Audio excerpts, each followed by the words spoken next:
Welcome back to The Outsider's Perspective. I'm your host, Rock the Outsider, here with my co-host, Emeka. and we have a very special guest today. Rashad. Yeah. Well, I'll go ahead and introduce him. This right here is Rashad Spit Propah Evans. Carson. Carson. Carson, that's Johnny. We're No gonna- relation. No relation. Well, yes, he is here with But I us. might be related to Billy. You never know. Yeah. Wow. He All right. right. Here is one of the survivors Yeah, from the inside. we were at two different camps together. Yes, we were. The crazy one. The and then- crazy ones. Well, both of them were crazy, really. Yes. The Smith most- was a whole different. That was Depressing. That was depressing. It'll be 90 degrees in the whole city, but over Smith, it's a dark cloud. Yeah.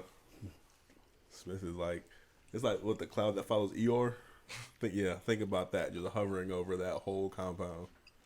That was the one that the warden just got arrested for bringing in contraband. Oh, that was the warden? I heard about that. I didn't know which warden it was. I was actually doing research. I wanted to make a video about that. Ex-warden, obviously. He's an inmate now. Yeah, he ain't there no more. Yeah, I guess that's just the ones that got caught. Yeah. Yeah, you know.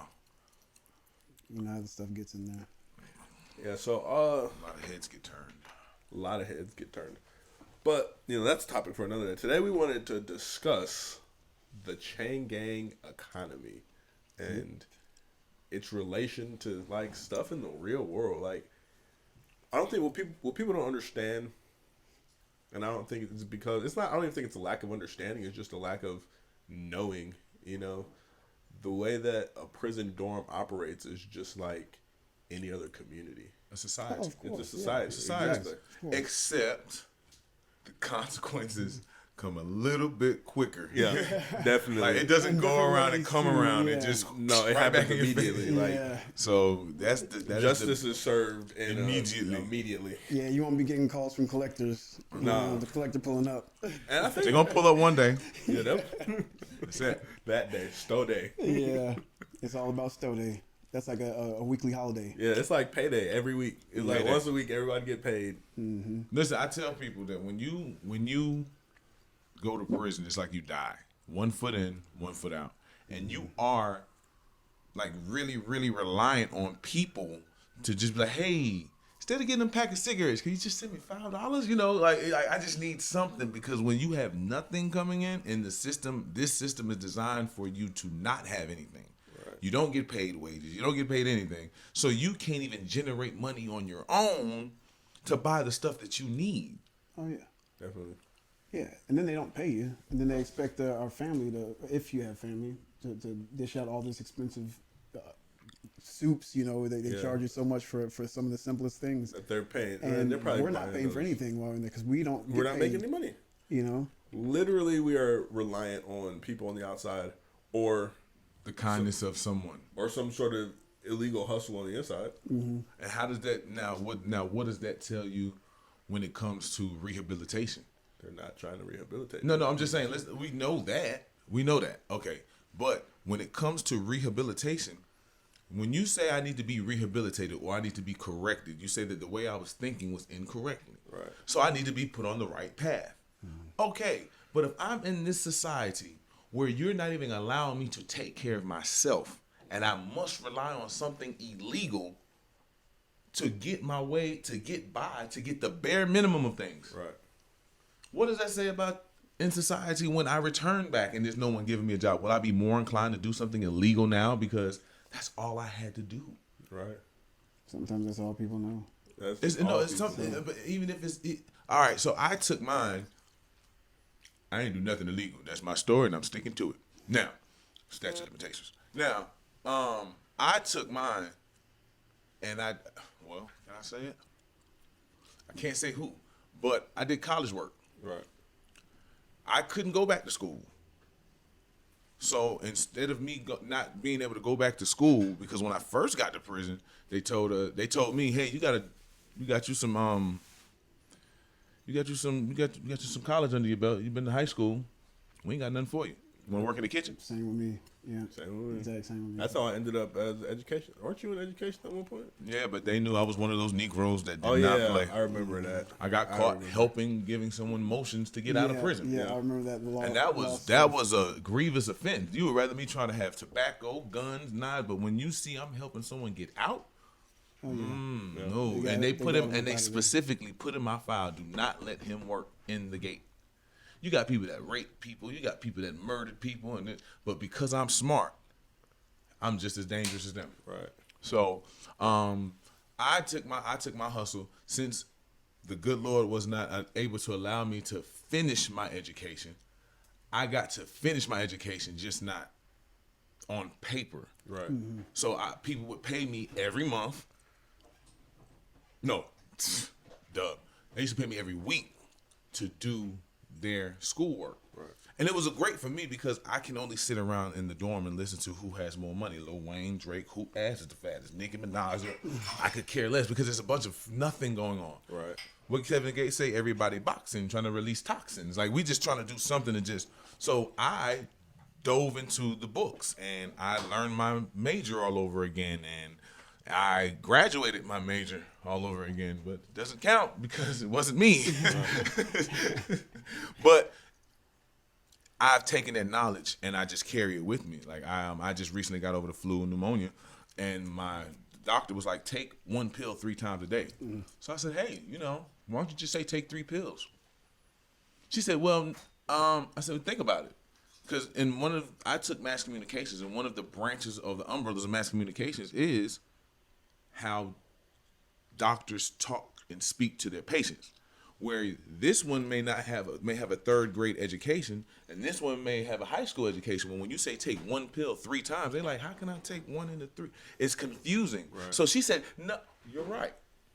We do need to figure out how we can gauge, because I gave you the instruction. That doesn't mean that you got it. Right. And a lot of people overdose and die, and just so that's a lot of things but I took something that was extremely negative and depressing and much needed.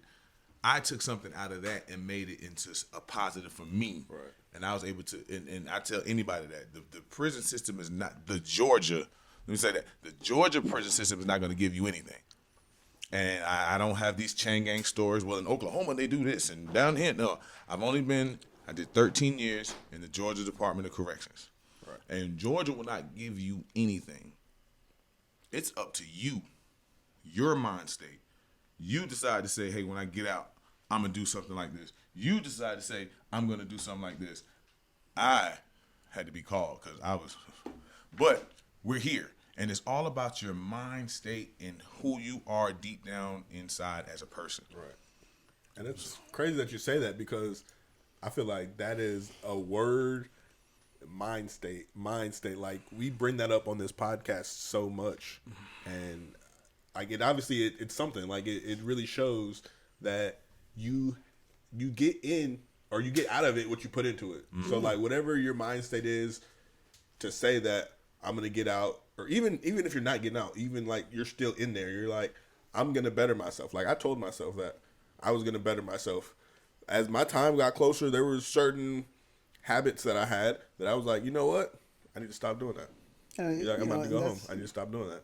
Because you decide to take that path. You know, everyone has a choice. Right.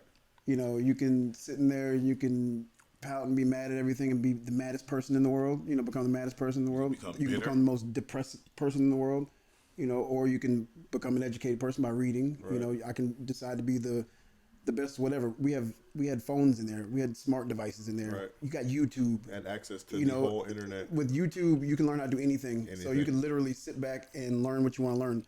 One of my old roommates, Eric, one of his nephews, he has a little little kid tablet, and there's like channels on YouTube he can go to. And this little kid learned 3 different languages, or he learned how to count to 20 in 3 different languages in like a day.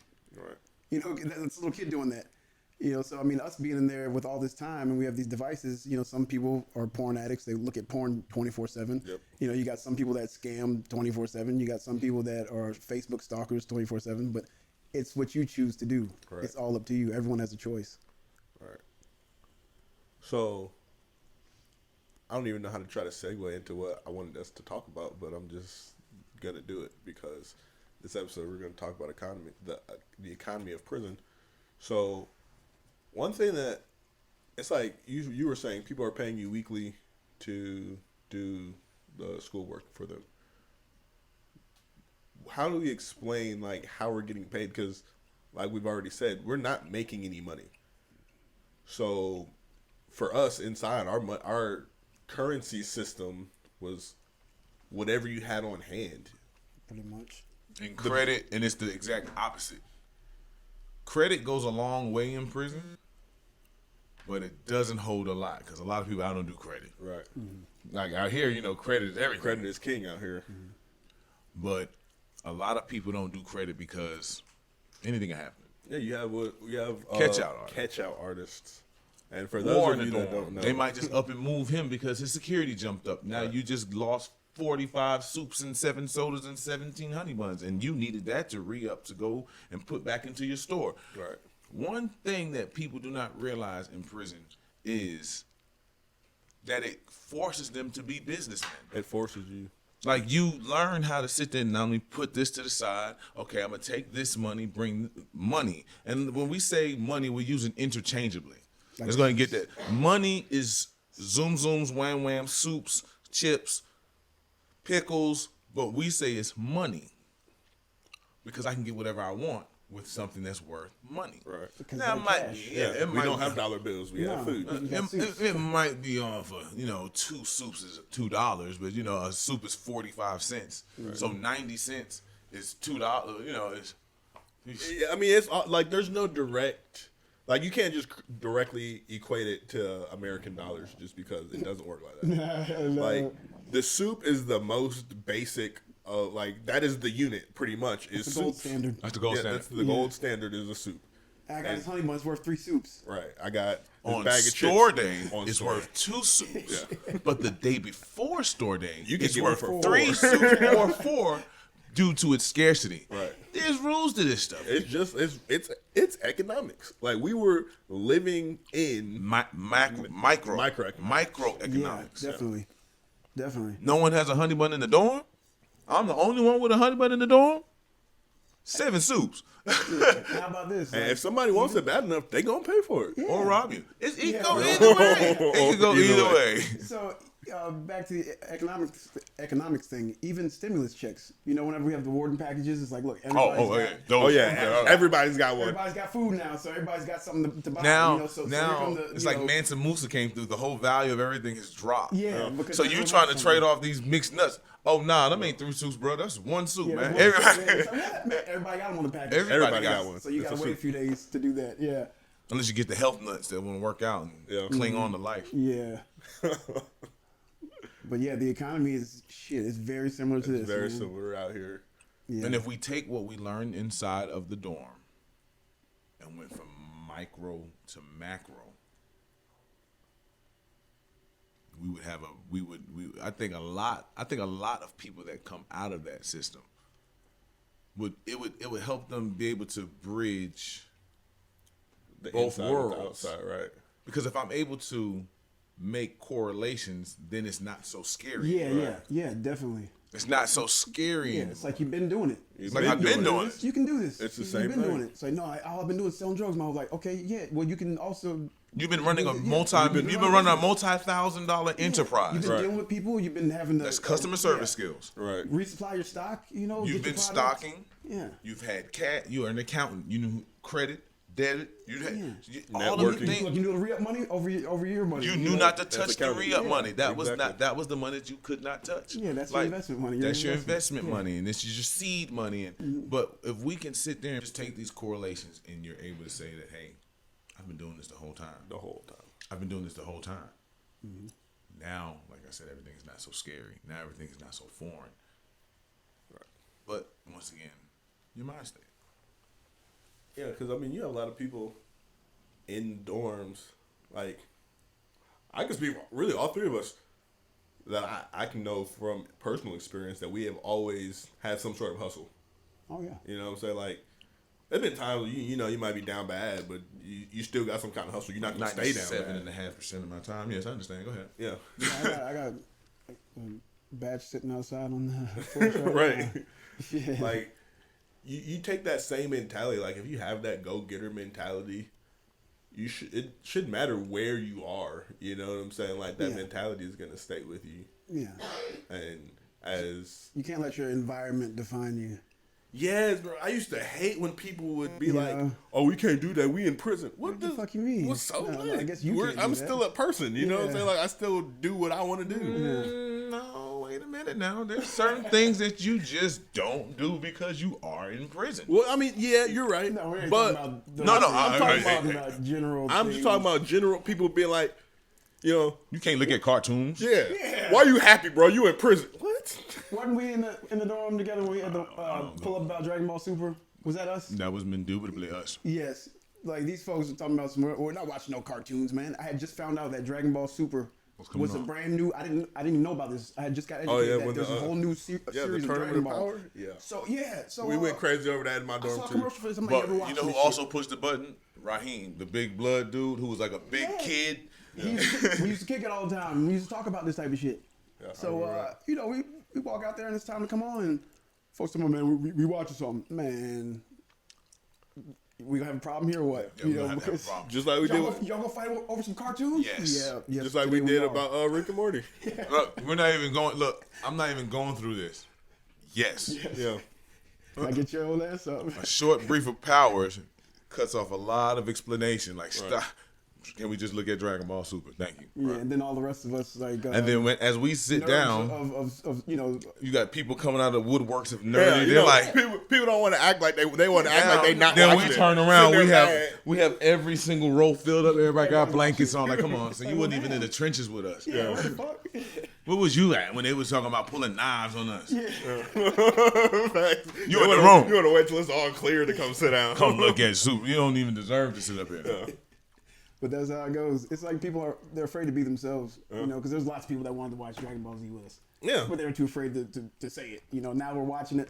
Now they're right there behind us. Yeah. Remember? What did I miss? Remember Big? Everything.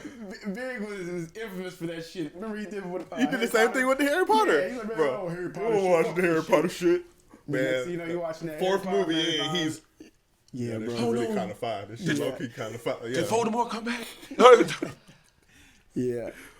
I mean, and that's another thing. Like, one of my favorite hip hop artists, 50 Cent. He said just a while back. He was like, in the prison system, a lot of wet pillows. Because at nighttime you got dudes, they play tough all day, and then when they go and lay down, they're crying. Yeah. You have to be yourself. Like, that should be the new campaign for 2024. Not what you think. Just be yourself. Yeah. Work on you. And once you, and then the whole term, know thyself and to thyself be true. It really makes sense, because if I know myself, I know I'm not about to do this to have this happen. Right. So when you know yourself, one of my favorite people in the chain gang, Lil B. I say, Lil B, man, you got all the money, bro. Why don't you be a blood? I don't know why don't you be a... He said, I'm not built like that. My mama didn't raise me to stab and hurt people for no reason. Right.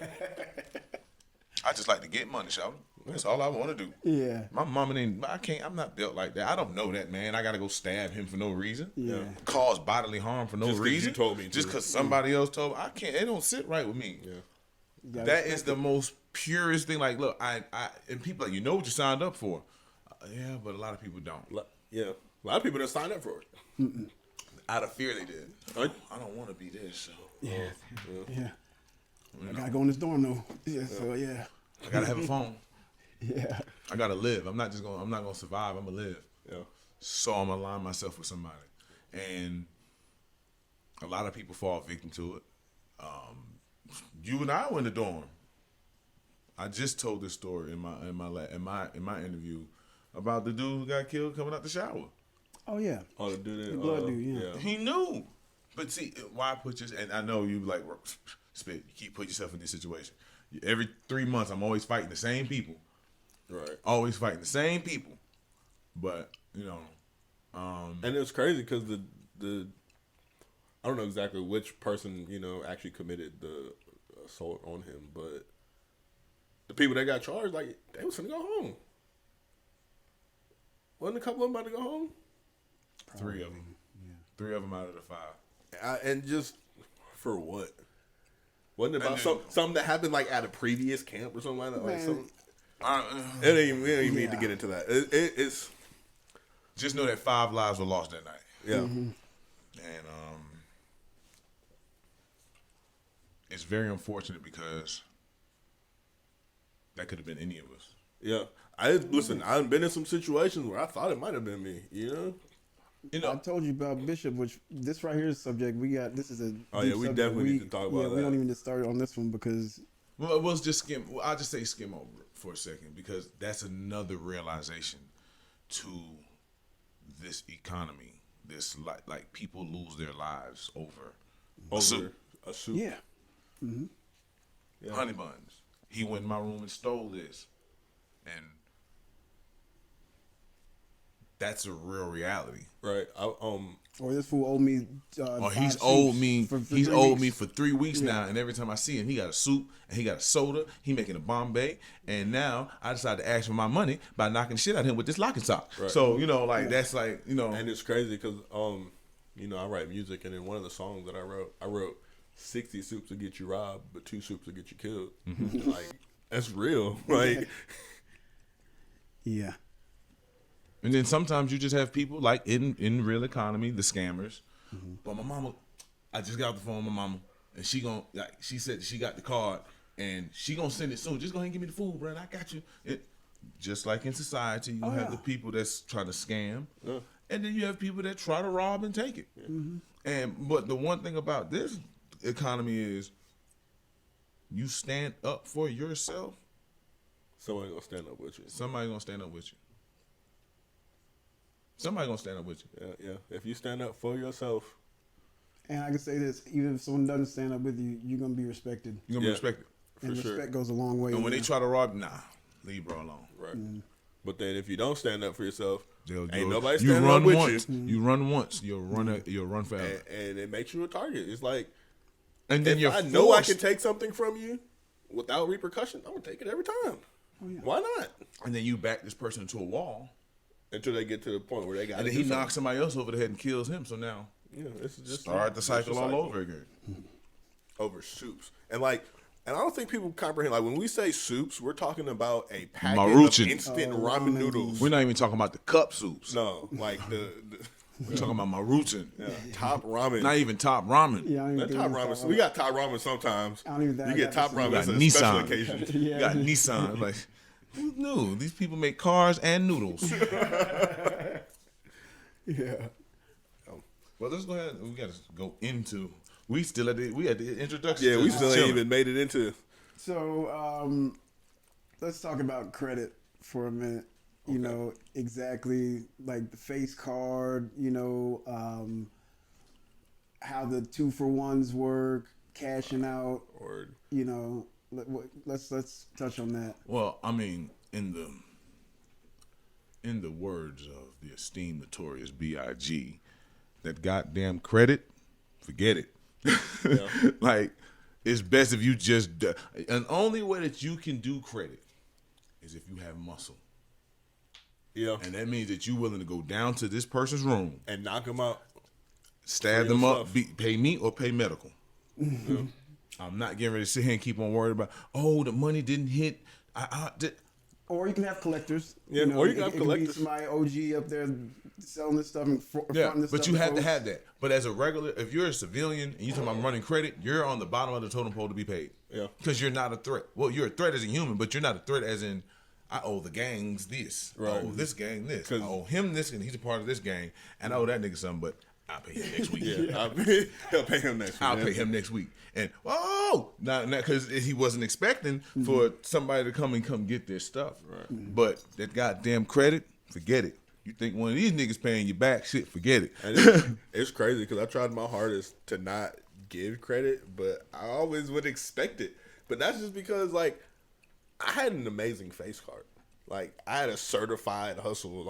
Every week, guaranteed. Yeah. We was getting paid every week. So people knew, like, oh, you good. You got a good yeah, job. I'm good. I ain't going nowhere. I got a good hustle. So that's what makes your credit rating in there Excellent. because Favorable. you have a You hustle. have guaranteed money. Yeah, you every week. Yeah, you had something that you always do. Yeah. And it wasn't coming from the streets. It was something It was that was something that probably you in the can chain see. gang. You can go look over there and be like, okay, Laundry's I can going see. out. And you actually had you had actual product, Right. So you had a could give service. them that, or you could I had a sell product and a service. Yeah, you could sell it and give them cash. So that's makes your credit score much higher than just someone Right. who doesn't have either a detail or a hustle. Right. You know, so yeah, that makes sense. It's the same as out here. You got to have a good job, or not a good job. You got to have Just a good credit you got to score. have a background of a job of some kind of worth. You gotta know? prove your income.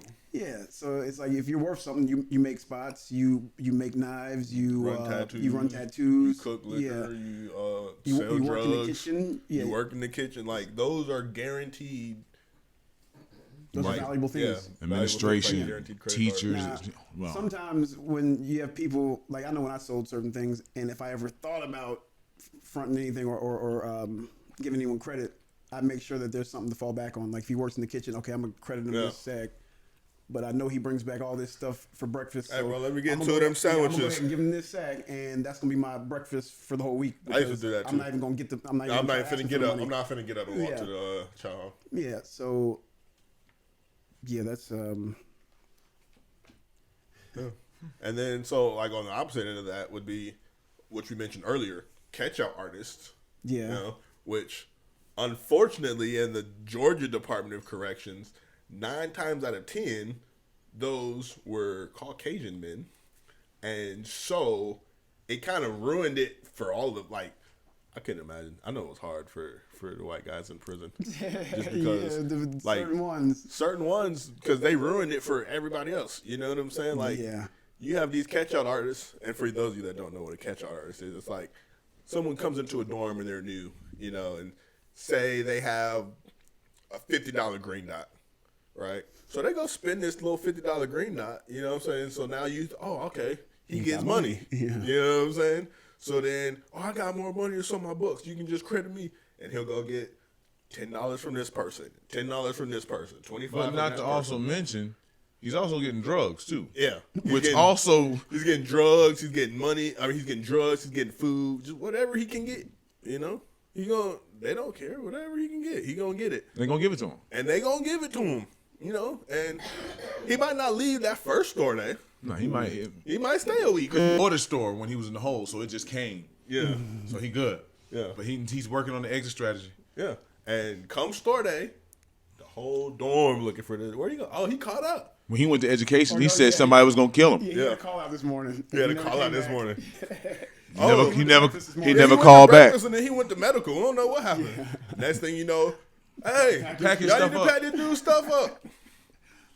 Everybody's mad because Everybody's mad. Because remember, it's an economy. Yeah. Somebody was relying on him, and they had to pay him. Oh, yeah, and it's that a person had to pay domino him. effect So now every it's a time. domino effect, and now word goes out. Hey man, y'all know a little so and so. When he goes to y'all next dorm, don't credit him nothing. Yeah, let him know he owed me $50. and fuck him up. Yeah. So now it's his credit score has now he has a how the United States went from 5 stars for his gold standard has been he has lost his gold standard. Yeah. Because he's no longer reliable. His word doesn't mean anything. Yeah. See, now they have some that can build their credit back because they might have money. Remember Toby? Oh, Toby Tucker. He was my roommate. So, Oh, I'm sorry. He is actually, I'm not even gonna lie, he's a really good roommate. Yeah. It's crazy, I know. Surprising. yeah, but he would rebuild his face back up by his grandma giving him this money, and he'll go pay back all his debt. Go pay back all his debts and he'll then have run a it little back extra- up. Yeah, he'll have a little extra and give him extra and get, run it back up. Next, you know, Get back in their weeks good later, graces. Beat him up again, and Or they he's in beat the him up hole, again, or he's catching. and he's begging grandma for money again. I done seen some clean catch-outs. Like, catch-outs to where did nobody even see him leave. Like, the whole... Like he walk up with his bag to the lady with the store and keep walking. Yeah. Just walking down the wall. Like, what? Like, what you got going on? Oh no. Oh, come on, bruh. What's the matter about me? Damn crap done caught out. Right? And then it'd be funny because, everybody be like, well, how much he get you for? He got me for 12. That man, he got me for a little 25. And you got somebody, yeah, bro, he owed me 13. Bro, how he owe you? What do you do? Bro, you borrow from me. You owe me. It's always that one person that comes out. Yeah, man, you owe me 25 too, bro. Yeah, you don't even sell nothing. You don't sell nothing. You don't have nothing. Don't get on this bandwagon of depression, nigga. You don't want this. Like, you don't know what it feels like to take real losses. That shit hurts. I don't want to pretend to take losses. You know what I'm saying? Like, no. I have to even think about it and deal with that shit. So what's the biggest loss you've taken in the chain gang? What's the biggest loss? Yeah. My life. No, I'm talking about like economic. A portion of it. Well, yeah. But I'm talking about like Value-wise. yeah, financially, just like I was broke when I went to prison, so I ain't really been that. I ain't like I had like shit sitting aside. My biggest loss came from never from like credit and shit, but getting knocked off. Yeah, that's where my losses came from too. Yeah, Martin's old punk ass got me one time. He never left you alone. No. Shit, man, Martin respected the fuck out of me. He get everybody's room shaking their shit down. I'll walk outside my room and stand there, look at him, give me a little nod, and keep on going. He came in my room one time. I was about to bring my friend Francophone, and I just put it in my sock. Just put in the sock. I put it in my shoe, and I had a whole fucking, I don't know how many pounds worth of tobacco in my box in front of me with an ounce of weed under it. And he's still supposed to be in the hole now. Yeah. You're supposed to still be in the hole. He's still supposed to be in the hole. Like 20 phones, and I was grabbing this one phone to go bring to Frank. Just this motherfucker just so happened to be walking past my damn room. Somebody had spilled some liquor in the corner room, and they had just cleaned it up, and he went and shook their shit down. So he walks past my room and looks at me. He's like, "What you doing?" I put my shoe on and stood up. I was like, "Shit, about to leave my room. What?" He said, "Man, I'll back up." I said, "Man, what? What was you doing in your shoes? Let me see. Take your shoes off. You know I can't trust you, man." So he grabs my shoes. I give it to him. And I knew I had the phone in there, and I was kind of mad. And I was really, if he would have done anything more, I was ready to bomb on him. I'm like, "Look, man." Hold on, did you hear that? If he was really doing anything, I was willing to increase my time. Yeah. That's what he just said. Go ahead. Well, no. The person that we're at, Martin, he would fight. You know, Martin would fight you back. Yeah, and you can get and then that'd be it. Because that's why he did what he did. But anyways, so I'm looking at him like, "All right, go ahead. You got me.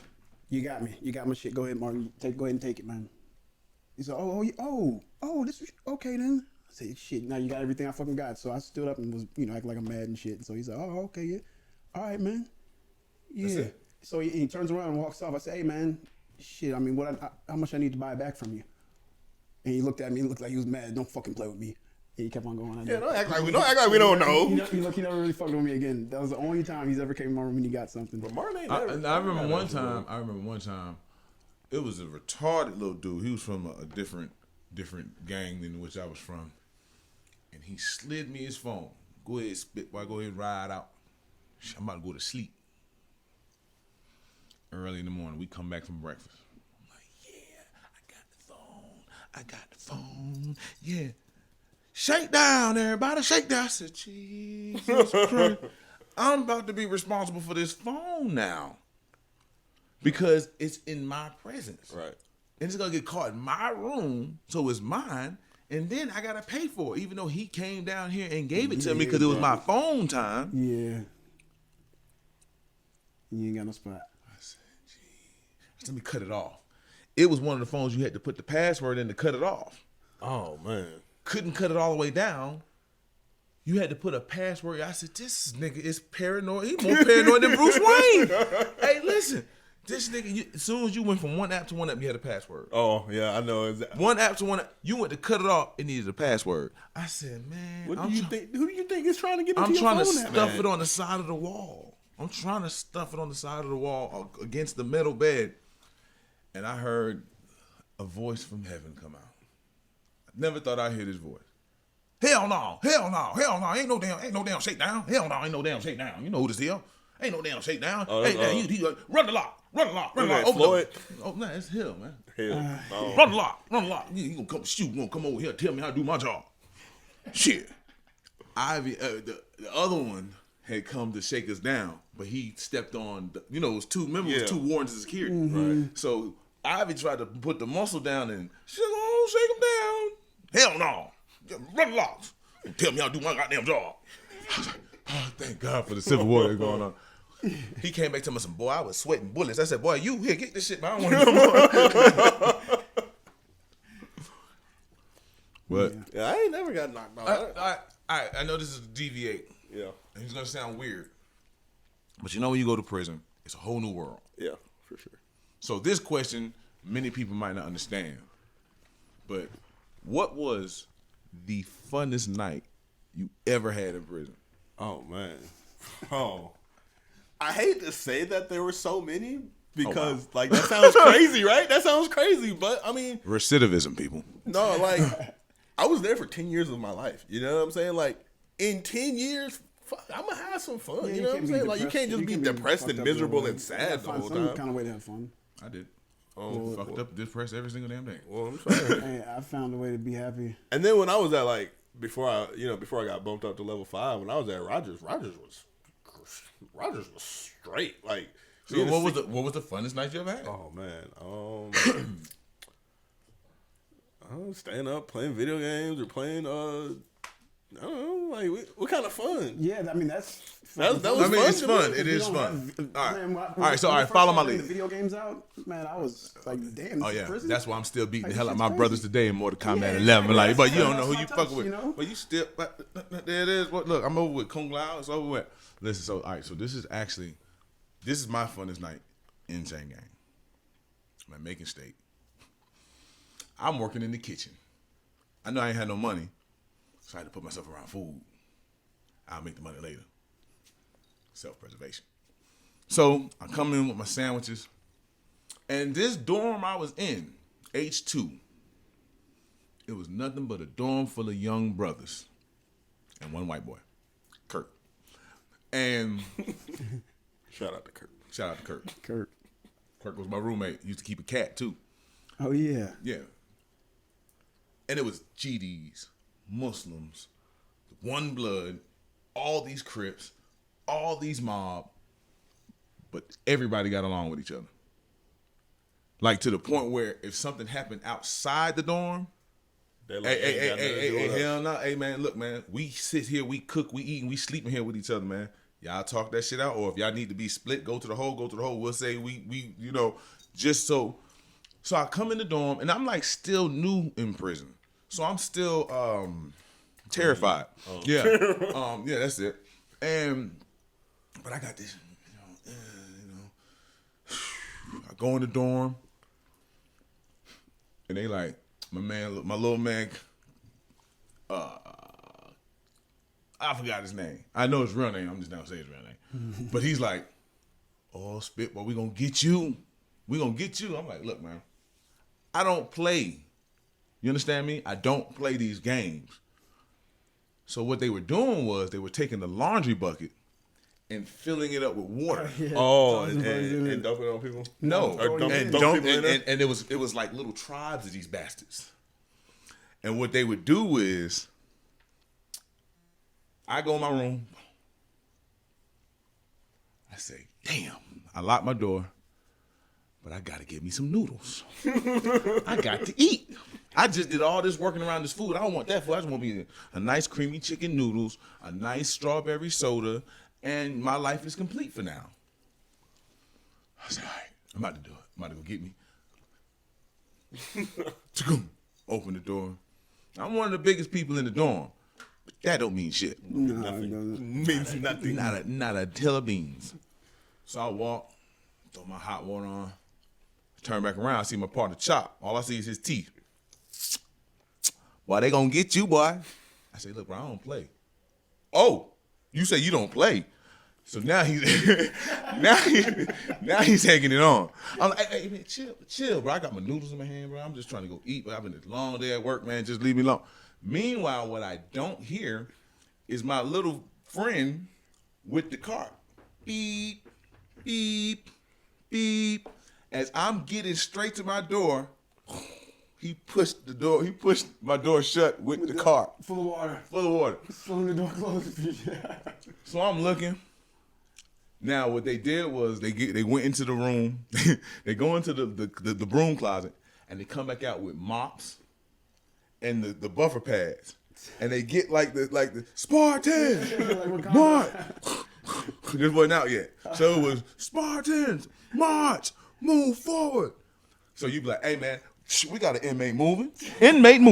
Inmate. So now you like, listen man. So now I'm like, look, I don't play. So they run up on me. So Sensei was one of those guys who took martial arts since he was like 4 years old. And he trained every single day and didn't nobody want to mess with him for real. Like he knew it for real. So Sensei knew that I took judo. So Sensei said, let's see what all that judo talk is about now, boy. He stand back. So the spirit was willing, but the flesh was battered and torn. Just didn't have as much steam as I thought I had in me. I'm flipping them. I'm throwing them. I'm throwing people. I'm flipping them. But now, Getting tired. they like, get his legs. So now I'm like, okay, I know what I'm going to do. Sympathy. I'm going to do sympathy. So when they grab my legs, I hit my head on the floor. Boom. They said, oh, shit. Get him before he wake up. I said, come on, bro. He said, wait. So they lift, it's just like 6 of them. They lift me up. I'm in the air. They're like, wait. Dump him. Somebody reach over and take my glasses off my face. So now they done dump me in the water. So I come back out the water. They like, you're a part of the team now. You've been, because now it gets bigger. Once you get dumped in, now you're playing. There is no I'm going to the room and laying down now. No. They said, bro, we need a lieutenant. You got some good size on here. So now they hand me my stick. I get my shield. The officer walking, what the hell y'all got going on? But hey, listen here, nigga, you will get thrown in this water too. No, hell we won't. Inmate moving. So we start the circle. He's talking about, hell no, let me get up out of here. Like, we had so much fun that night. Like, we dunked old people, young people. And the hardest one was my nigga Doughface. Doughface was like, he's the only one who's taller than me. And Doughface is like, he's taller than me, he's longer than me. And we like, yo, we got a big one. So we get in formation, we go up the stairs, we go to climb. He's like, man, I'm not going in that water. We said, sir, we have an inmate, 1095, being hostile. So he pulls out a real knife. Oh, the inmate has a knife. So he's like, hey, man, look, man, I ain't playing. But he's trying to stop laughing. But he's like, man, I will wet one of y'all up, man, stop. So I'm like, I'm going for the knife. I grab his arm. I twist it. I said, come on. So we fight. Listen, man, we fought this man for a good hour and a half of trying to pull him. He holding on to the rail, pulling himself back. This nigga is incredibly strong. I'm talking about, listen, when we finally got him into the water, we were like, so he come out the water, we like, game over it. Now we got to clean up all the water on the floor. But my partner go, wait a minute. Where that bitch BG at? They go to the room. Hey, Pop 17. Click. Oh, this bitch trying to hide under the bed. He was hiding under the bed. He said he took a shower. Look, he took his shower. He said, boy, I see when they got Spit. I said, oh shit. Ain't nobody say they go grab Spit like that. He said, so I slid into the room, but I clicked the door up. He said, I crawled under the bed. And I just heard y'all running by, water coming under the door. He said, I said I was straight. He said my heart dropped when I heard the nigga say, hey, wait a minute.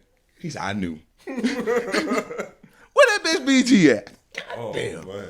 He said that door popped. He said that bitch popped the door. That's a breach of security.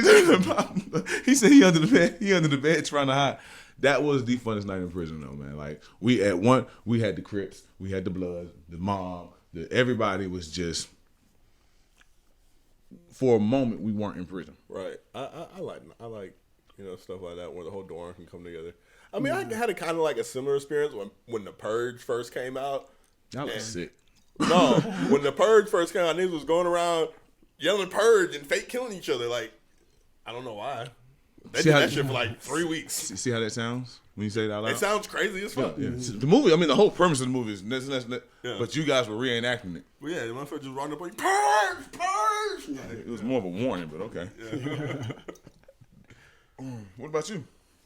I'd have to say when Meadows taught me how to make liquor, like really taught me how to make liquor one night, and we were cooking off his batch, The fumes got you high. And not even that, like we were already getting high, and we were tasting the buck, before we even started cooking. So shit, we're like three bottles of buck in, so we're kind of drunk. Stay sober. So as we're pulling the liquor, we're tasting it, and I think they had a soccer game on, and I watch soccer. Meadows don't watch no sports and shit, but he was down there with me, just being drunk. So I learned how to make liquor one night and got drunk with one of my best friends, and that's like really my most memorable, fun time. Yeah, got super drunk. I think both of us passed out on the day room floor. Mm-hmm. Yeah, I've seen you pass out on the day room floor one too many times. I've seen him go crazy. I've heard about him going crazy. This nigga was Super Saiyan one night. And people come listen, because they know me and him used to rock so tight. They be like, "Hey, Spit, come on, get Emeka, man. This nigga scaring the dorm." Yeah, I really didn't even. Juvie. Man, Emeka, damn, Emeka scaring the dorm, bro. Come on, man, get him, bro. We know that's your body. Oh, man. That's funny because I really didn't even realize the shit. Oh, yeah, you used to be scaring people, bro. I really, really didn't realize the shit. Yeah. Who am I? A half Nigerian saying, motherfucker. That's yeah. Oh, man, we done totally veered off topic completely. I told you we were going to do that. That's my fault. Yes, we have done You that. could take that whole thing and put it for something else, but I just had to. No, we gonna use it. Yeah, we can put it on him because he's been a good guest. Yeah, it's been a great guest. Pretty sure people are going to enjoy this one, yeah. So, back to the topic of economics. Let's talk about the roles of, like, labor and jobs inside the prison. Because you have, like, jobs where you're working, for the prison, like you're in the kitchen, you're a counselor or whatever. Mm-hmm. But then you have people who have jobs in the dorm too. Mm-hmm. So like you have people that fix radios or people that see those would be your people who were unemployed, but they were self-employed. Yeah, those are self-employed. Those are self-employed. Yeah. If Right. I can fix radios, I knew how to fix electronics. Mm-hmm. I put phones back together, fans. I was self-employed because the government would not give me a job. Right. So I had to find my own job. Same thing. So remember what I said earlier. I either can rely on something illegal or I can find know thyself, know what I'm good at, and exploit it. Right. If I'm good at this, I'm going to... What the joke is never do nothing for free if you're good at it? Yeah. Okay, well, never do nothing for free if you're good at it. And so the thing, I like the way that the rule book is set up. It's set up that everything is against the rules. Like, of course. you can't. I'm surprised you're even allowed to talk to each other. You know what I'm saying? Like, Now, funny thing about that is, I always, I got in trouble as a kid for talking. No surprise there.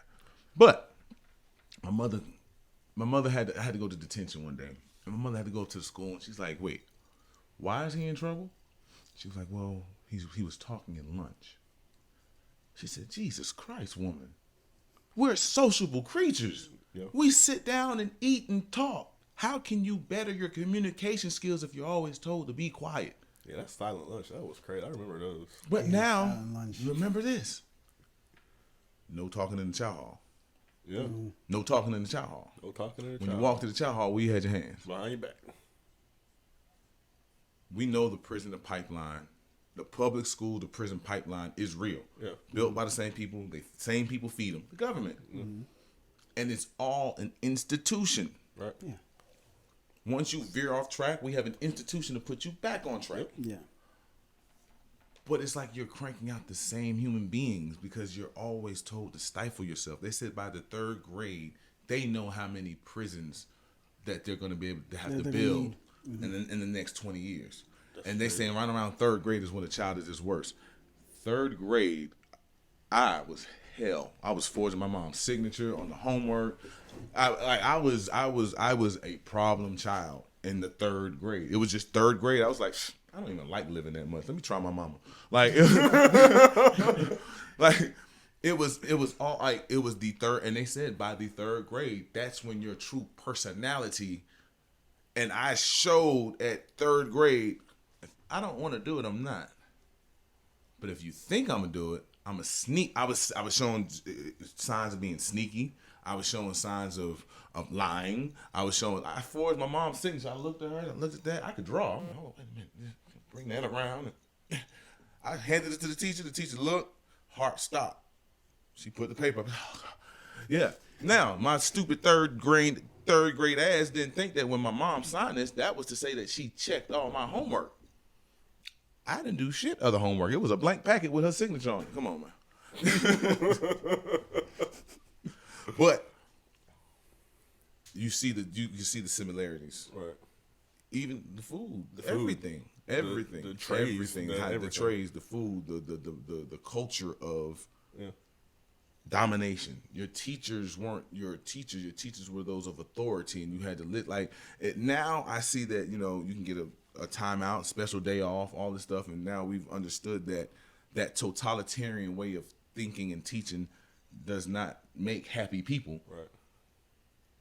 There's a lot of stuff that needs to be done, but that was one of the things I did want to just bring out there when you said that about just the economy itself.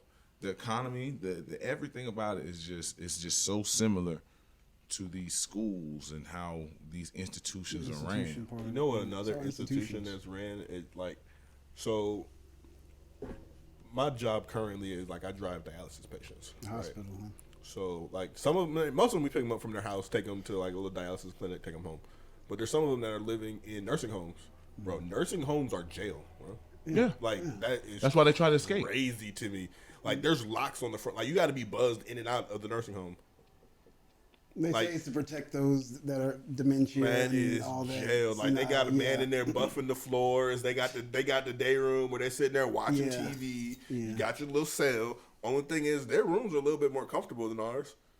Probably a lot more comfortable. Nah, a little bit more. just a little bit. They have carpet. No. Well, shit. That's what I'm saying. They had somebody buffing the floor. Damn, that's rough. They don't have. At least we had blanket. At least we had blanket carpet. Blanket carpet. They had the same hot box that you put the trays in. Same hot box coming down the hallway. Like all of it is like exactly. Same it was company made them. That's why it's $1 billion industry. I mean, it's heavy duty stuff to feed multiple people like cattle. Yeah, that's all it is. It's crazy. All right, so we were just saying you were just that. You just said something about... So I was just talking about the role of like laborers and jobs within prisons. Okay. So that's what we were saying. You said the I'm trying to remember where I was at, and I'm gonna let you finish. The people who fix radios, they were unemployed. Right. All right. That's it. I'm sorry. Yeah. So just like, I mean, that's pretty much what it was. Like, that's pretty much. Those are people of value. Yeah. Like, those are people who are of the most value in there, because if they get a job, working in the kitchen or something, and they like it, the dorm's not gonna like it because they want him in the dorm. Yeah, they would much rather you be in here fixing radios. So this person has value over someone who just the money man. He has money. It's like, okay, you got money. So what can you do? You can pay me to do all this shit, but your value to me is just that little money. I can get anywhere. I can get that. Yeah, I can get that myself. So a lot of people think they can, nigga, I got that money, I got this, I got that. So okay, that's. I got $30,000 on Cash App. And you're sitting in here in prison with me. And then that's all you got. So if you're sitting here and you just collect money somehow, I'm not gonna trust your your credit or your value to me. It's only gonna be so much. Right. Because you can't do anything. So when your money stops, or if all you're worth is this little stimulus check you got, or this little check you got from your folks, if this is all you're worth, then your value's like you're expendable. You're definitely expendable. And I think when it comes to one thing, I will say, advice for anybody, like if you ever do find yourself in prison, make yourself useful. Mm-hmm. Because a useless person is a scapegoat. Yeah, they're gonna get they're gonna get rid of you. Like say say OG trying to come out the hole, and it's the only, he trying to come over here. Hey, we need to get the door. We need a bed. Yeah. The one person that don't know how to do it, hey, bro, you got to go. Yeah, you don't do shit around here. You don't run tattoos. You don't run tattoos. You don't cook food. You don't do nothing. You don't go to the store. Like, you've already lost points. Yeah. I know I had one situation. I had went into one of the worst dorms on compound, and I had I had an altercation with one of the dudes. Dude was like 6'8". God damn, 6'8". Yeah. And he calls me, my like 6 partner foot. from the same side of Atlanta I'm from, he called me in the room. So I'm like, all right, straight. While I'm talking to him, he swirled me. So I get out the room. So he like, bruh, my man's like, hold on. I didn't know that was going to happen. But where are you going? I'm like, man, I don't know what y'all got going on, man. He was like, ain't shit going on. Go in there and beat his ass, bro. You from the same spot I'm from. I'm not about to touch you. Ain't nobody about to touch you. So I said, so it's a one-on-one? Now, the idiot, he didn't know that. He thought they were about to jump me. He thought he was just going to ride because. So he looking like, wait, what? So I said, well, give me some shoes. I'm about to beat this bitch ass. And I go in the room. He hit me one time. And I worked him. He told me, stop holding my hands, bro. Stop blocking my hands. And I hit him, beat him. Boom, boom, boom, boom. He's dead now. Ha, rest in piss. So. You didn't do it. No, I didn't. No, I didn't do anything, buddy. But they caught him. His own caught him going to the shower. Yep. That's crazy. It's funny. Anyhow. Oh yeah, no remorse. Sorry, not sorry. Gives no shits. You do something to me, I care less what happens to you. Fact. Turn the other cheek, my ass. I'm not Martin Luther King. Anyhow, so they open the door. He's swollen up or whatever. So his homies is like, that's what you get. You done went over there and messed with that man. He done beat your ass. So he's like, no, I'm about to put this. I'm about to stab this nigga. So dude, old school's like, wait a minute, hold on. He do law work. If anything, your big stupid ass need to get up out of here. We need a nigga that do law work in here. You tripping. Right. So the other homies was like, wait, he do law work? Hey, man, I got life in 10, bro. Hey, hold on. Hey, bro, you tripping, bro, backstage. Hey, listen here, bro. Like, because it was like, wait, law work? Like, Beacon. Wait, hold on. Wait. We going to put all this other shit aside. Hey, matter of fact, we'll kill him now. We've been waiting for him. I said, man, y'all don't even have no chairs in here, man. I can't sit in here. Y'all don't have no chairs, no TV, no nothing. But, like, they were like, listen, man, we will send him out. He will go.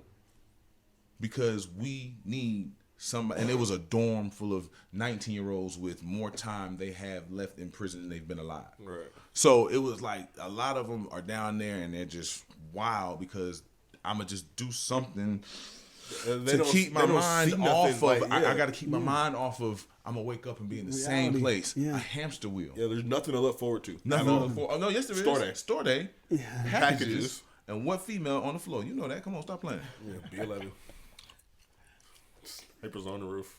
Yeah. Snipe on the floor. Gun line. Yeah, the gun line. But you know, there's a lot of things that are we keep on getting off track. I'm gonna shut up. Yeah, it is what it is. Yeah, but to the economic thing, where we leave off at? Just face cards and what makes you valuable. Yeah. Okay, so I got a list here. So we can talk about contraband in the black market. So like the underground economy in prison, which is I believe the fifth.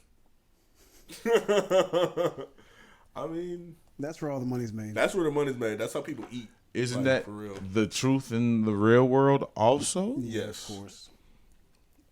Oh, it's exactly the same. Like, except the quantities are smaller, but the money is higher. The quantities are smaller, but I've seen more drugs inside prison than I have outside. Because there are no walls out there. Like, there's drugs all around you, but there's no walls. Everywhere. No, but see, the real matter is what you have in. Once again, all I can speak for is the Georgia Department of Corrections. What you're starting to have is people leaving prison with drug addictions. Yeah. Oh, hell yeah. Addicted to methamphetamines, addicted to heroin, addicted to K2 and all these things that they use to cope to get by. Sorry. All the things that they use to cope to get by. They're now afraid and they're in the real world. So our only coping mechanism I know is this. Yeah. Right. And the real world might even be worse than in there for some people. Or the real world. Like prison is dangerous. Like you're in, constant fear sometimes. Like you don't know, you never know when you're safe. But that shit is easy. All you gotta do is dodge the knife. That shit is easy, bro. They tell you when to eat. They tell you when to go to sleep. They tell you what time to do this. Like that shit is easy. Yeah, it really is. Like out here having to decide what to do every day, like, damn, do I really want to go to work or should I just like? You got no choice, you know. Yeah, you know, like even filing for insurance and like doing all this stuff. You got to and- make so many choices. Yeah, there's lots. Like prison was so easy just because they made all the choices. Maybe that's why the recidivism rate is so high, because some people don't want to think They for want to be themselves. a part of the institution. They're like institutionalized. they just want to be told what to do. Yeah. Bro, like I've met people that are so institutionalized. Like this one time, we're standing out by the door, getting ready to go to first block, right?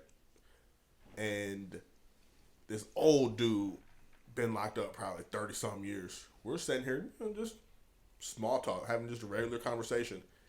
And just in the middle of the conversation, go, oh, my shoes ain't lined up right, and runs back to his room. Oh yeah, he's fucked up. That's gone. Like you're gone, bro. Like that's institutionalized. That's super institutionalized. And yeah. when you get out, that's also obsessive compulsive disorder too. Yeah. A lot of people leave with OCD. Like Yeah, we just call being junted out. yeah, It's like you come out everybody here making pockets and shit, you jun it out. Had one the other day. Yeah, man, listen. Everybody leaves prison with a mental disorder. I don't care what. Yeah. Well, see, that's how at first they used to just have mental health 1, 2, 3, 4, 5, and they used to separate the mental health from the people that weren't mental health. Right. But being that they had low staff, they didn't have any more space, they were shutting down prisons. What they did was they put all the mental health everyone together. together. They put everybody together. So I said, excuse me, how can I, who's not mental health, be around somebody that is mental health? So just in case that piece of shit snaps and I have to defend myself and kill him, I can now get, he said, no, because you mental health too. Yeah. I said, your mama mental health, how you just gonna come here? He said, no, you've been in prison. Everybody is classified as MH1, mental health 1. And that's how they're able to get around without segregating. Right. And they can put everybody together. So if I'm mental health, I need to check right now. Check. Post-traumatic stress syndrome. I've seen people die. Yeah. I heard Bishop die. Man, I've seen like people don't realize how much blood comes out of a human body. Like, yeah. That's not even nowhere near. We got to go there because that's a part. That's a as a part of that's what that's it's a like. It's staple the of it. truth. That is a staple. That is a staple of. When you say economy, you think money, but we can just say prison society. Society, more like it. Yeah, now we're on society. Now, it's society. Yeah. Mm-hmm. Society says that when you are this, these things must happen to you. Society says that if you've been accused of this, this must happen to you. And a lot of the stuff can be avoided. Yeah. But they're just point blank, there isn't enough people down there to actually help these brothers and sisters Yeah, because I mean, to prevent these things from happening to these brothers and sisters. I mean, if something's going to happen to you, it's going to happen to you. right. But the lackadaisical, careless, one officer watches 400 dudes in one building. I remember when COVID, especially when COVID hit. Oh, COVID, man. When COVID hit, she walked no in. officer. She walked in and said, "Listen, They got me working all four they got buildings. me working up front. Is anybody alive? Is anybody dead in here? Speak up. Is anybody tied up? Okay, I'm the only one working this side of the prison. So there's 4 dorms she has to herself. She goes, I know y'all got phones. If something goes wrong, call up front. If somebody dying, call the ambulance. We gonna leave the front door unlocked for you." So wait a minute. Not how many breaches this just was. Yeah. We know y'all got phones, so if something go on, just call us. And we gonna leave the front door. And we're gonna leave the front door. Jeez. Like COVID in prison. We need to do a whole episode on that because that was insane. Like, I don't know what it was like. Like, obviously, we don't know what it was like out here. Yeah, people say it was crazy. People say it was crazy. Time actually got easier for me Yeah. because the Time whole did. world was on lockdown. Time did get easier. Because you know how when you do something in the dorm, and then you go in the box, you like, I'm in the box, and then you hear like 2 days later, like, yeah, man, so locked down. You like, yes, they locked down like me. They in the room like me. Yeah. So when the whole world was in the hole. Everything paused. When the whole world was in the hole. And then they talking about people going crazy after 7 days. I said, look at you sons of bitches. I said, look at you. You did 7 days in the house and almost killed your son. In your house. But you want me to do 13 years in this concrete coffin and come out a natural, normal human being. Do you know that isolation for that amount of time is still affecting kids to this day? Yeah. So what the hell is it doing to people like us? Yeah. This.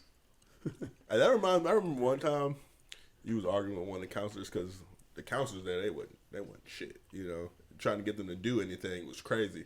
And you made a point that made her stop and be like, let me tell you a secret. I'm always right. Yeah. And I always have a point. But you said, y'all be wanting to go home after 12 hours. How you think I feel after 12 years? And she just stopped and looked at you and was like, what can I say? She could have did something for me. Yeah, she could just slid the paperwork. Oh, I wasn't talking about that. I went completely left field, but that's neither here nor there. I mean, you know, it's been a long time coming, but you know, I mean, but that's the reality of it. Because if you're like, I'm ready to get home, I'm ready to go, my feet killing me. Bitch, you know how long I've been here? Yeah, lucky you. You can. Like, bitch, I don't even get a go. Listen, man, my roommate, Ronnie Lee Griswold. Mr. Ronnie. Oh, man. Mr. Ronnie. Yeah, he working in the gym now. 137 years old. Yeah. He will not die. He said, damn it, I want to die, Spit. I say, why, man? He said, I'm tired of this shit. I stopped taking my diabetes medication. My diabetes get better. I start eating all the damn salt I want. My blood pressure go down. I'm trying to die, Spit. I've been in this shit since I was 17 years old. Mr. Ronnie in his 60s. I've been in here since I was 17. That's a long time. Well, when you kill the amount of people that he has killed, I mean, there's no other place for you. There's no place like home. Like, but he actually had me in tears. Right.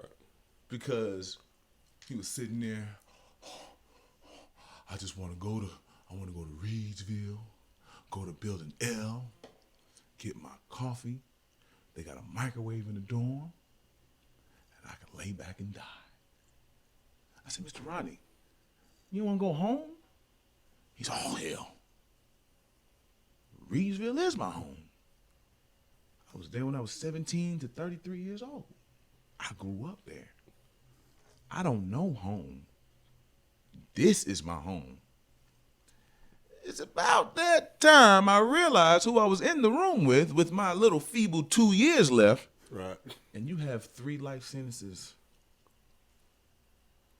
Why are we in the same room? Yeah. Why are we in the same prison? Why am I here? Right. But he eventually said he had to get out of that room because he was like, you're going home. And it started to bother him. So he went and moved with another person who had life. He said, oh, no, Spit, I still love you. And I was his first black roommate. Mm-hmm. Since 1973, I was his first black roommate. Yeah. And he was like, I just had to leave because your energy is now different and it's conflicting with mine. Mm-hmm. And it's like, I curled up and I just cried because at that point I had been locked up for 12 years. And all the faces of when I first came in, everybody was baby-faced and, you know, doing their little thing or whatever. They didn't think they were really going to do life. Yeah. And then I left and we came back and we met back up. And now you see their hairline is a little bit thinner. And their hair gray. And they got gray. Meanwhile, you still like you in your 20s, but you like, that life sentence is eating him. Yeah, yeah. And I could do nothing but just cry because it was like, yo, when Georgia means life, they mean it. Yeah. And there is no recourse to it. Like, that place is like a real eye opener. You know, I used to say I got 13 years. Oh, hell, boy, you caught sweet. Yeah, like what the fuck you mean I caught 13 sweet? Years, my first day in prison. Lifetime. My first day in prison, my counselor sits me down. He's like, "Oh, okay, well, 13 years. That's no time." I said, "What the hell you do it then?" My attorney said the same thing. Look, this is what my counselor says in prison. I said, "Well, hell, since it ain't no time, you do it." He goes, no, I got a different path. But you see that little Mexican boy that just left out here? The little baby face one? I said, yeah, he's 19 years old. Got 6 life sentences. I said, yeah, 13 ain't no time at all. Now is it? Like 13, no time at all. Sorry, I stand corrected. Yeah. Because when you look at a prison system like this and they're willing to throw so much at you, it's like what can you do? But do you know how much strength it takes to just get up every day? I know me. Cars, get out the bed. Suck my foot, man. Y'all gonna have to kill me today. Like I don't even care no more. Like. All right, I'm gonna close because I've been doing. This has actually been a lot of stuff, and I just never had the. I had it. I'm just lazy as hell. I'm gonna be honest with you. I'm lazy as hell. So thank you very much for bringing this because it's been a lot of stuff that's just been built up in your head. And it's like.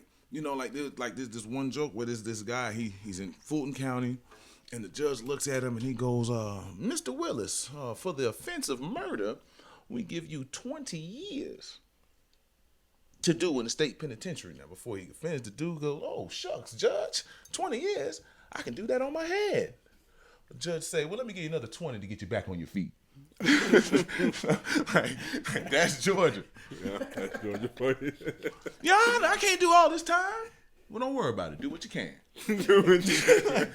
That's Georgia. Yeah. That's their whole mentality. You're going to do this time. You're going to do it. And now, what I've seen that's my problem is this. Why the fuck everybody can get guns but me? I'm talking about they walk around with not no little pew pew. Bro, I seen dude. Man, dude has the, and he walk into the convenience store. Yeah. I'm like, what in the fuck? I almost got shot on Cheshire Bridge Road in Atlanta, Georgia. Me and my friend, we were driving. She said she's trans, so it means she's a girl. Yeah, she's really a girl, but she, cut the hair and stuff. So confusing. I did English, but pronouns has never been my name. But I'm learning.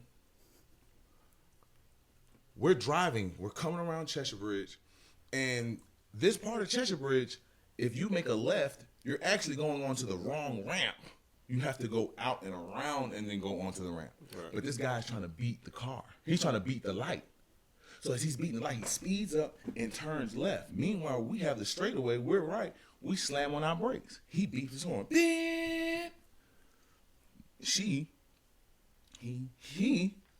My friend hit their horn. So he goes, what the fuck did you beat the horn for? He gets out the car. The fuck you beep the horn for? He reaches into his passenger seat and pulls out a big ass gun. I'm just sitting there. He walks over to the passenger side. He points the gun. Stuck. They can't do anything. He comes to my side. My window's open. I'm like, yo, my man, you was about to crash anyway. He pulls the gun up and pulls the trigger, and the clip falls out. Damn. He grabs the clip, hops in the car, and hauls ass. We're in the middle of traffic. Where are your police then? Right. Here goes the funny thing. Let's say, hypothetically speaking, they had their gun in the car. And I reached over and, I'm still getting life, felony murder, plus possession of a firearm by convicted felon. Or is it because I'm a felon I deserve to die? Yeah, because you can't defend me. You can't protect me, and I can't defend myself. Right. This man pulled out a real gun and pulled the trigger. It looked like it was imported. Thank God. Because that was it. I'm looking down the barrel of a gun, and I was not even afraid. I said, damn, I won't even get a chance to see my twins. This is not, nigga, I would have hopped out. That's nigga. This is not no Jet Li, Bruce Lee. This is not no John Wick. No, there's none of that. You're in the crosshairs of a gun. Right. Of a person who was in the wrong, who you possibly saved his life because he was going down the wrong way exit. But because I'm a convicted felon, my life has to be ended right then and there. Yeah, you have that risk. Yeah, we have to be at risk. Yeah. Well, I don't feel like it's right. It's not right, and there has to be some kind of middle ground. right. Because you're gonna tell me that if I have a gun, if I get a hold of a gun, I have to have a legal justification to have the gun. Right. But if I have a gun on my persons, I'm not supposed to be I'm not supposed to be in possession of it, so I'm wrong. Right. Well, it's been great talking with you, but it's getting to be that time. We got to wrap this up. But I definitely want to have you back on the show. You know I live at my ninja. Yeah. All right. So we can do this more often. Thank you for having me. Thank you for no problem. Yeah, this is our special. Yeah, dude, guest we right need here, this because Spit like Propah. we don't have like a Outlet. network. You know what I'm saying? Like nobody knows what we went through, but like each other. Like there's nobody else that knows the transition from doing that much double digits years in prison and 4,474 days. Oh, you was bored one day, wasn't you? No, that's what I named my business. 47 Enterprises. Okay. Well, anyway, we appreciate you. Always welcome here. Thank you. You got anything you want to spit on the mic before I we do get not. off? I have given up Yeah, I had to on try. music. I have given up on music. Had to try. I am not finessed 2 times. It did not work out for me. I don't have that steam. That 13 took it out of me. Right. I'm not gonna lie to you. So I mean, but I still love music. Eminem is still the greatest rapper alive. Marshall. All right.